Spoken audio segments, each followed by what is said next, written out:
Good morning, Emily. What are you thinking so intensely? Good morning, Mr. Thomas.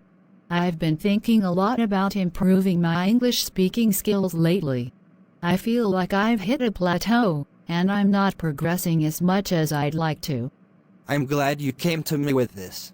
Improving fluency takes time and practice, but with the right strategies, you can definitely see progress. Tell me, what specific challenges are you facing?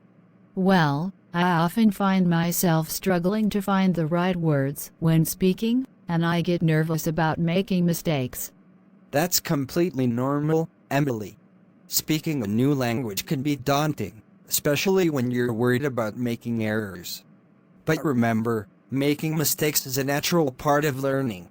It's how we improve. Have you tried any techniques to overcome this nervousness?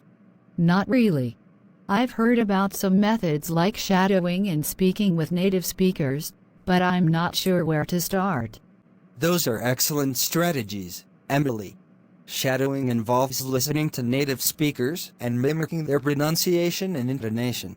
It can be a powerful way to improve your speaking skills.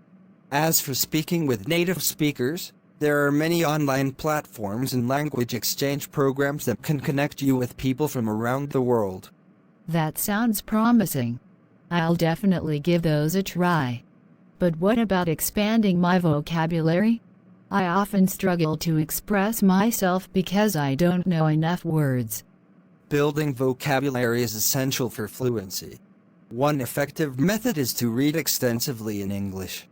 Choose topics that interest you and expose yourself to a wide range of vocabulary. Make a habit of noting down new words and phrases, and try to use them in your conversations. That makes sense. I'll start incorporating more reading into my daily routine. But what about pronunciation? I sometimes feel like I'm not pronouncing words correctly. Pronunciation can be tricky, but there are ways to improve. One approach is to listen closely to native speakers and pay attention to how they pronounce words. You can also practice pronunciation exercises, such as repeating tongue twisters or recording yourself speaking and comparing it to native speakers. I'll definitely try those techniques. Thank you, Mr. Thomas. You've given me a lot of useful advice. You're welcome, Emily. Remember, improving fluency is a gradual process, so be patient with yourself.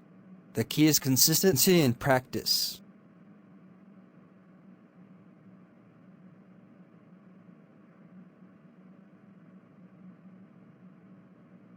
Mr. Thomas, I wanted to thank you again for your guidance. I've been implementing the strategies we discussed, and I've noticed a significant improvement in my English speaking skills.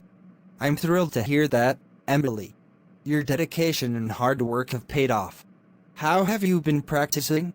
Well, I've been shadowing native speakers every day, reading English books and articles, and participating in language exchange programs online.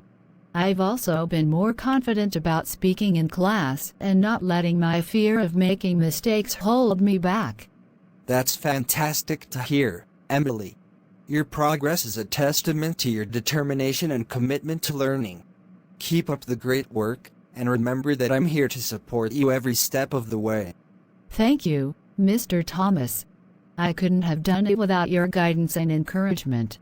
As Emily leaves the classroom, Thomas watches her go with a sense of pride, knowing that he has played a part in her journey towards English fluency.